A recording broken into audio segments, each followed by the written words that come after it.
지난 금요일 기도 시간에 교회를 이렇게 설명한 적이 있어요. 제도적 교회, 제도로서의 교회와 본질로서의 교회입니다.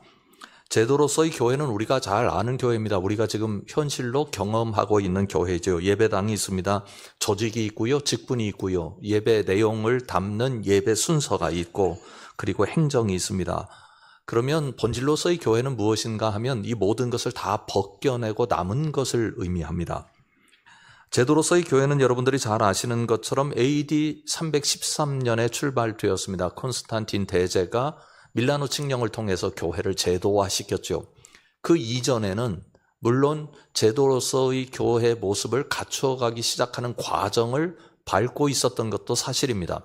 사도행전 6장을 보면 최초로 집사라는 제도를 교회가 받아들이게 됐죠. 그래서 교회가 구성되었습니다.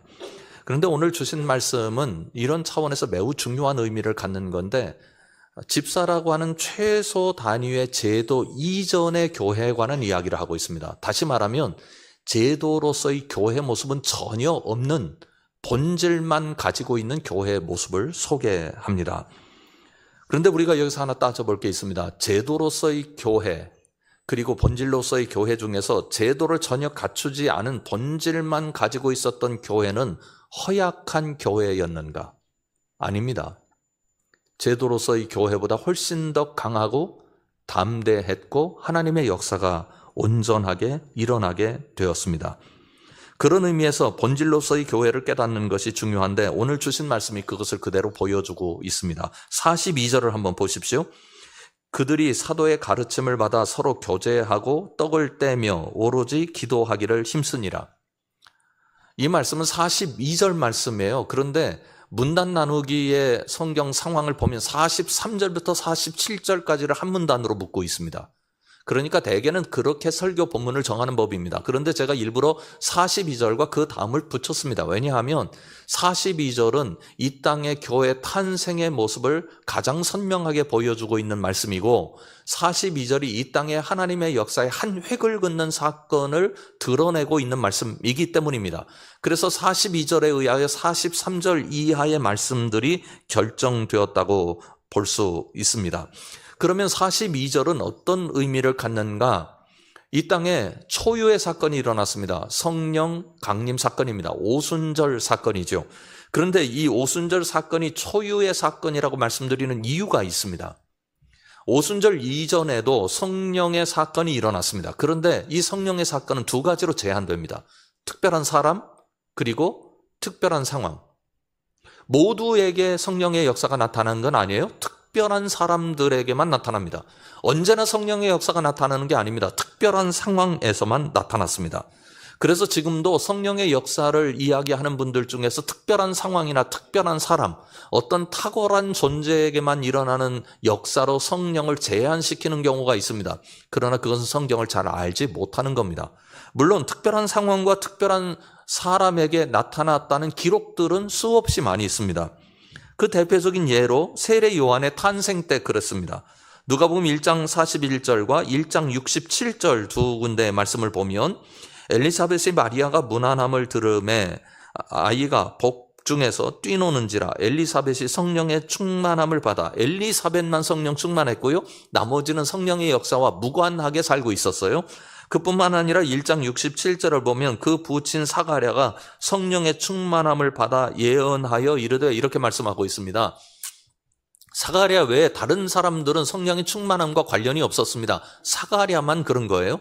세례 요한을 이 땅에 보내셔야 하는 특별한 상황과 그리고 그것과 관계된 엘리사벳과 사가랴에게 나타난 성령의 역사를 우리가 볼 수 있습니다. 그런데 사도행전 2장에 나타난 오순절 성령 강림 사건은 전혀 다릅니다. 이것은 특별한 사람들과 특별한 상황 속에만 나타난 하나님의 사건이 아니었습니다. 성경 몇 군데를 보시죠. 2장 4절, 7절, 12절, 39절 말씀입니다. 그들이 다 성령의 충만함을 받고 성령이 말하게 하심을 따라 다른 언어들로 말하기를 시작하니라. 4절은 분명히 거기에 있는 사람들이 다 성령의 충만함을 받았다. 어떤 사람은 성령의 충만함을 받고 어떤 사람들은 그렇지 못했다. 그렇게 기록하지 않고 다 그랬다 말씀하고 있고요. 7절에 보면 다 놀라 신기하게 여겨 이르되 보라 이 말하는 사람들이 다 갈릴리 사람이 아니냐. 다 놀랄 정도로 분명한 사건이었다고 말씀하고 있고요. 12절에서도 다 놀라며 당황하여 서로 이르되 이 어찌된 일이냐 하며, 그러니까 성령의 사건은 모든 사람들에게 일어난 사건이었고 모든 사람들이 인지할 수 있는 사건이었다는 사실을 알 수 있습니다. 그리고 39절은 더 확장되는데요. 이 약속은 너희와 너희 자녀와 모든 먼데 사람 곧 주 우리 하나님이 얼마든지 부르시는 자들에게 하신 것이라 하고, 성령의 사건이 그 당시 오순절에만 일어나는 것이 아니라 계속해서 하나님의 이름을 부르는 모든 사람들에게 베푸실 하나님의 약속의 선물이라고 성경이 분명히 드러내고 있습니다. 여러분, 이 말씀은 어떤 의미를 오늘 우리에게 줍니까? 성령께서는 여러분 모두에게 충만하시길 원하시는 의지를 가지고 계시다고 성경은 메시지를 알려줍니다. 우리가 특별한 사람이어서 성령의 역사가 일어나는 게 아닙니다. 주 예수를 그리스도로 믿는 모든 사람들에게 성령께서 임하십니다. 그래서 우리 모두는 성령의 충만의 대상입니다. 누구든지 예수 그리스도를 구주로 믿는 모든 사람들에게 성령의 역사는 일어납니다. 그런 의미에서 하나님께서 역사해 주셔서 우리 성함의 식구들 모두에게 성령 충만의 역사가 일어나게 되기를 주님의 이름으로 축원합니다. 그런 의미에서 42절 말씀이 중요하다 그런 말씀입니다. 한 획을 긋는 말씀인 거죠. 다시 말씀을 보십시오. 그들이 사도의 가르침을 받아 서로 교제하고 떡을 떼며 오로지 기도하기를 힘쓰니라. 여기에 네 가지 요소가 나타난다는 사실을 알 수 있습니다. 한번 제가 도표로 만들어 봤는데요. 그들이 사도의 가르침을 받았다 이렇게 말씀합니다. 말씀의 가르침을 받았다는 의미죠. 이 말씀은 그동안은 그들은 바리새인들의 가르침을 받았습니다. 서기관들의 가르침과 율법사들의 가르침과 그리고 그 사회 종교 시스템이 가지고 있는 가르침, 그리고 제사장들의 가르침 속에서 살았습니다.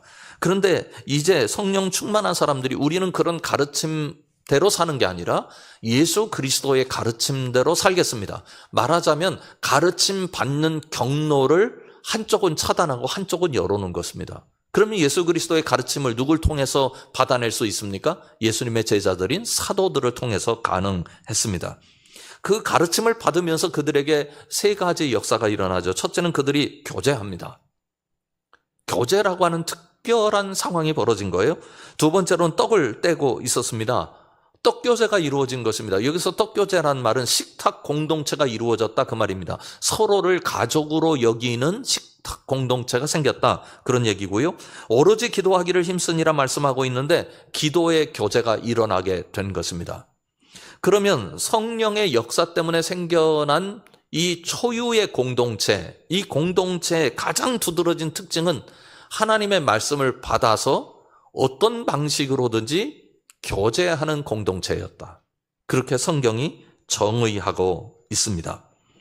그러면 왜 3, 3, 5 서로 모여서 자기들의 삶과 자기들의 신앙을 서로 나누며 기도하고 식사하고 서로를 지지해주고 서로 유대 관계 속에서 존재할 수 있었을까요? 왜 교제가 이루어졌을까요? 일반적으로 소그룹을 이야기할 때 원론적으로 두 가지를 강조합니다. 첫 번째로는 유대감입니다. 두 번째로는 친밀감입니다. 우리말에도 이런 용어가 있어요. 그러니까 성경에서만 말하는 것도 아니고 서양에서만 말하는 것도 아니고 모든 이 땅에 존재하는 모든 사람들에게는 이 부분이 중요하다는 사실을 알 수 있습니다. 우리말에 335라는 말이죠. 우리 335면 3명, 5명만 가리키는 게 아니잖아요. 뭐 17명까지 7, 8명까지 얘기를 하는 겁니다. 그렇게 모여서 서로 나누고 이야기하고 놀러가고 밥을 먹고 사귀입니다. 왜요? 그게 힘이기 때문입니다. 그게 내 삶을 지탱해주는 굉장히 중요한 에너지의 근거가 되기 때문입니다. 그러면 왜 3, 4, 5 소그룹을 이야기할까요? 지금 말씀드렸던 것처럼 중요한 의미를 가지고 있기 때문인데요. 한번 그림을 보십시오. 소그룹을 이야기할 때 대개 퍼즐 얘기를 참 많이 합니다. 퍼즐 맞추기라고 하는 게 아주 특별한 의미를 가지고 있는데요. 중요한 세 가지 의미를 가지고 있습니다. 첫 번째로는 한 조각의 중요성입니다. 두 번째로는 맞춰진다는 사실, 맞춰짐의 중요성이고요. 세 번째로는 전체가 의미를 갖는다고 하는 귀중한 메시지를 가지고 있습니다. 한번 그림을 보십시오. 한 조각이 빠진 퍼즐입니다. 얼마나 흉합니까? 여기 한 조각 채워졌으면 아름다운 그림이 나타날 텐데 한 조각이 빠져서 완성도가 없는 퍼즐이 되었습니다.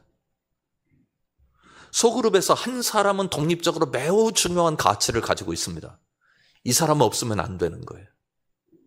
가족 속에서 그러잖아요. 너 없으면 안 돼. 네가 있어야 돼. 친구끼리, 다정한 친구끼리 그러잖아요. 다정한 사람들끼리 만나면 한 사람에 대한 소중함을 얼마나 깊이 있게 인식합니까? 두 번째로는 퍼즐은 서로 맞춰지지 않으면 아무런 의미를 갖지 못합니다. 퍼즐이 1000조각이 있고 10,000조각이 있어도 맞춰질 때 의미가 생겨납니다. 각각의 흩어짐은 독립적인 의미조차 갖지 못합니다. 셋째는 퍼즐 조각은 독립적으로 의미를 갖는 것이 아니라 맞추어서 전체가 될 때 의미를 갖습니다. 인간이 3, 3, 5 살아가면서 그 그림 속에서 우리는 우리의 존재 가치를 찾게 되고 우리의 존재 의미를 찾게 되어 있습니다. 그래서 가족이라는 단위가 그렇게 중요한 거예요. 친구들과 만나는 게 그렇게 중요한 거예요. 나와 마음이 맞는 사람들과 만나는 게 그렇게 중요한 거예요. 거기 가면 기쁘고 그 사람들과 만나면 에너지가 생기고 마음속에 쓰레기들이 쌓여갈 때 그것을 넘어설 수 있는 힘이 생기고 서로 지지해주고 연대해주면서 우리가 살만 난다는 느낌을 내 가슴 안에 안아낼 수 있습니다.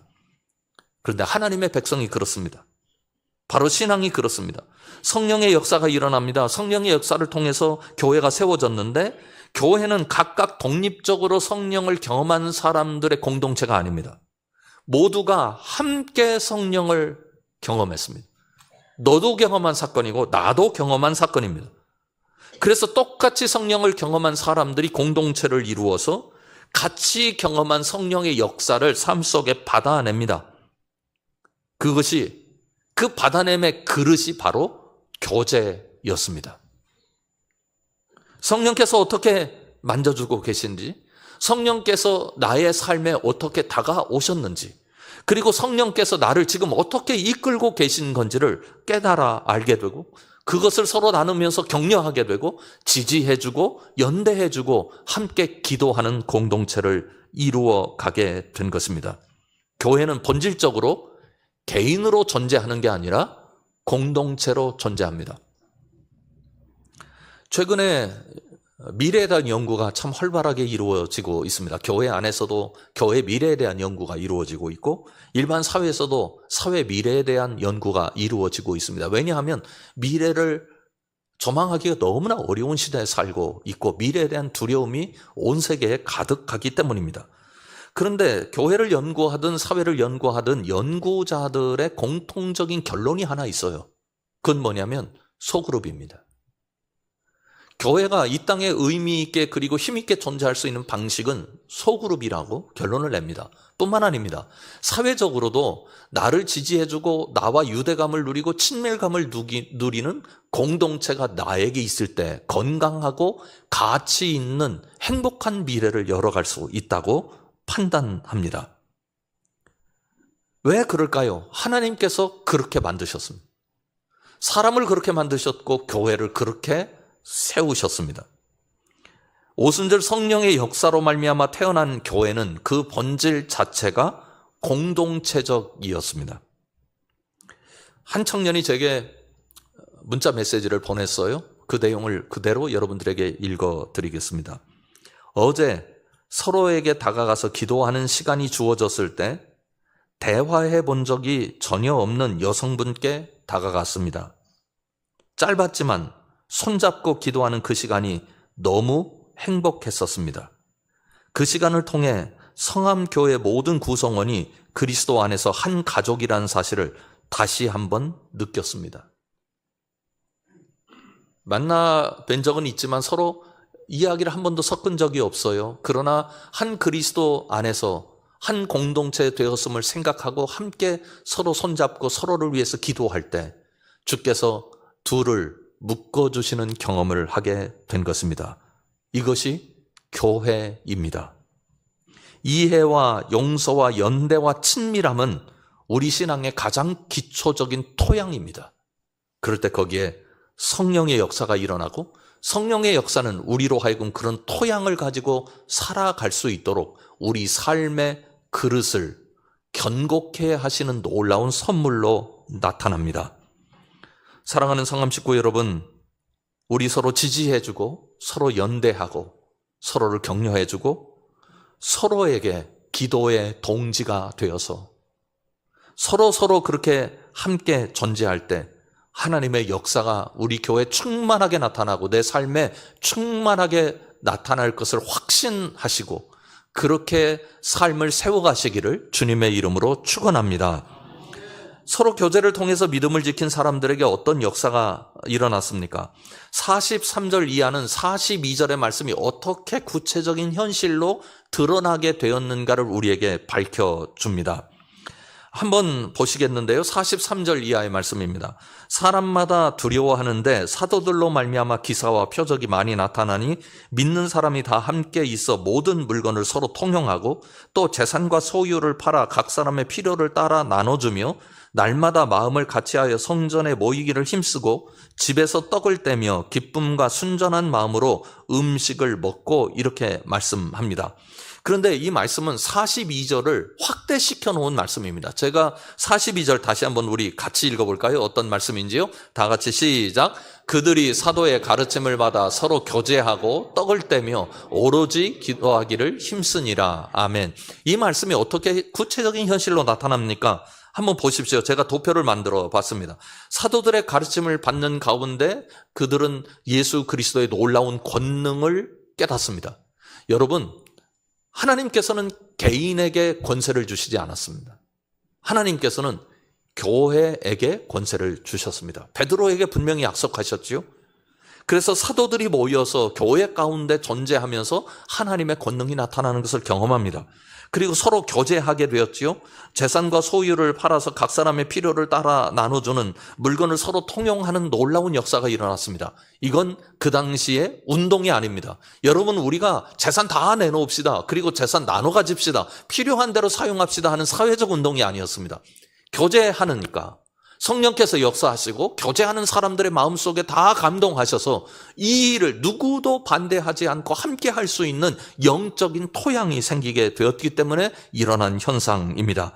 그리고 떡을 뗍니다. 집에서 떡을 떼며 기쁨과 순전한 마음으로 음식을 먹고, 단순히 떡을 떼는 이 식탁 교제는 식탁 교제를 넘어서서 순전한 마음으로 나누는 교제였고 하나님의 역사를 사모하는 교제로 발전하게 됩니다. 그리고 오로지 기도하기를 힘쓰니라 라고 하는 현상은 날마다 마음을 같이하여 성전에 모이기를 힘쓰고 라고 하는 모습으로 나타나서 사람들이 모여서 기도하는 것을 통해서 서로를 지지해주고, 그리고 내 옆에 내가 있고 내 옆에 네가 있어서 우리는 견뎌낼 수 있고 우리는 복받을 수 있고 우리는 행복할 수 있습니다 하는 메시지가 가득한 공동체가 된 것입니다.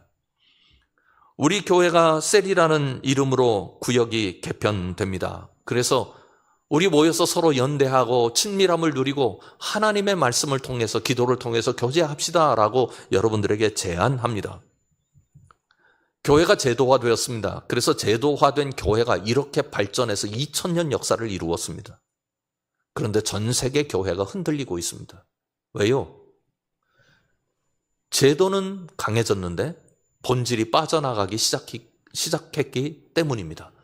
본래적으로 하나님께서 주셨던 교회 공동체의 모습을 잃어가고 그 자리에 제도가, 그리고 발달한 제도가, 복잡한 제도가 자리를 잡게 된 것입니다. 제도가 견고해지는 과정에서 제도가 가진 힘을 통해서 교회가 성장한 것도 사실입니다. 그리고 세계 속에서 자리 잡은 것도 사실입니다. 제도가 중요합니다. 그런데 지금 이 시대는 초대교회, 원시교회가 가졌던 교회의 본질, 그것을 담아내야 하는 과제로 하나님께서 우리에게 메시지를 주고 계십니다. 서로 만나는 일이 쉽지 않습니다. 서로 관계하는 관계 피로도가 높습니다. 그런데 넘어서야 합니다. 만남을 통해서 기도하고 연대하고 지지하고 격려해주고 축복해주고 사랑을 서로 고백하고 부족하지만 원칙대로 되기 어렵지만 그리고 그 모습 그대로 모든 삶의 내용을 그렇게 끌고 갈 수는 없지만 그러나 그런 정신과 가치로 무장할 때 성령께서 거기에 임재하시고 사람들을 변화시켜 주시고 내 심령에 하나님의 역사를 베풀어 주십니다. 세계가 그것을 보고 저기가 교회다 이렇게 말하게 될 것입니다. 한 번은 제가 경험한 사건이었는데 설교 시간에 말씀드린 적이 없습니다만 성경 공부 시간에 한번 말씀드린 기억이 있습니다. 점심 식사를 하러 가게 됐어요. 그런데 제 근처 테이블에 한 20명 정도가 모여있는 그룹이 있었습니다. 그런데 그 그룹은 권사님들 모임이었어요. 왜냐하면 서로를 권사님으로 부르고 있었기 때문입니다. 한 5분쯤 지났을 때쯤부터 어떤 권사님이, 이건 이름을 제가 기억할 수 없으니 김 집사님을 흉보기 시작한 겁니다. 돌아가면서 흉봅니다. 그러더니 조금 있다가 이제 박 집사님이 등장해서 또 흉을 보여요. 그러더니 저기 최 집사님 흉보기 시작했습니다. 그런데 20명이 모이면 소리가 얼마나 커져요. 식당 안에 다 들리는 거예요. 제 귀에도 들어왔으니까. 그래서 제가 일어나서 이 사태는 좀 막아야 되겠다 싶어가지고 목사라고 밝혔다가 큰일 날 것 같아서 이제 옆에서 식사하는 사람인데 너무 소리가 커서 죄송하지만 조금만 줄여주시면 고맙겠습니다 하고 부탁을 드렸어요. 그랬는데 5분 동안은 조용하더라고요. 또 그러는 거예요. 제가 그때 어떤 마음을 가졌느냐면 여기에서 예수 믿지 않는 분들인데 식사한 분들은 절대로 교회는 안 간다. 왜요? 내 인생이 누구에게 씹힐지 모르잖아요. 만약 그 자리에서 김 집사님 칭찬하고 박 집사님 칭찬 안 하고 최 집사님 칭찬했으면 김 집사님, 박 집사님, 최 집사님들 죄송합니다. 예를 든 거예요. 얼마나 좋았겠어요. 아, 교회 가면 사람들이 지지해 주는구나. 저게 교회지. 저기 가면 힘을 얻겠구나. 어느 순간 삶에 지쳐서 아무도 나를 알아주지 않을 때 그때 그 생각이 나지 않을까요? 교회가 성령의 충만함을 받아서 교제가 온전하게 이루어질 때 어떤 역사가 나타났습니까? 47절은 이렇게 말씀하고 있습니다. 하나님을 찬미하며 또 온 백성에게 칭송을 받으니 주께서 구원받는 사람을 날마다 더하게 하시니라. 우리 교회 안에 성령이 충만하고 서로 지지해주고 격려해주고 축복해주고 사랑으로 섬겨줌으로 온 백성에게 칭찬받으며 그리고 하나님의 놀라운 역사가 끊이지 않고 일어나게 되기를 주님의 이름으로 축원합니다. 기도하겠습니다. 아버지 하나님, 교회가 말하는, 성경이 말하는 교회라고는 현실과 우리가 만나는 교회라고 하는 현실이 너무나 다르다는 생각을 우리가 금할 수 없습니다. 하나님, 그러나 도전하려 합니다. 우리 성함 공동체가 교회의 본질, 그것을 다시 세워낼 수 있도록 인도하여 주시옵고 여기서 서로 지지해주고 연대하고 위에서 기도해주고 함께 삶을 세워줌으로 말미암아 힘을 얻고 성령 충만해지고 그리고 그리스도인 됨을 아름답게 드러나는 놀라운 역사가 일어나게 하여 주시옵소서. 예수님 이름으로 간절히 기도드립니다. 아멘. 성령의 역사는 하나님께서 우리에게 일으켜 주시는 선물입니다. 여러분들 모두가 성령 충만한 가슴으로 서로를 늘 격려해주고 지지해주는 공동체를 통해서 믿음으로 멋지게 복 있게 살아가시기 바랍니다. 지금은 우리 주 예수 그리스도의 은혜와 하나님 아버지의 놀라우신 사랑하심과 성령 하나님의 우리 모두를 위한 역사하심이 성령 공동체로서 주님 안에서 교회 공동체 안에서 하나님의 아름다운 역사를 경험하며 살길 소망합니다 라고 다짐하는 주의 사랑하는 모든 백성들 위해 지금부터 영원까지 함께 계시기를 간절히 축원하옵나이다. 아멘.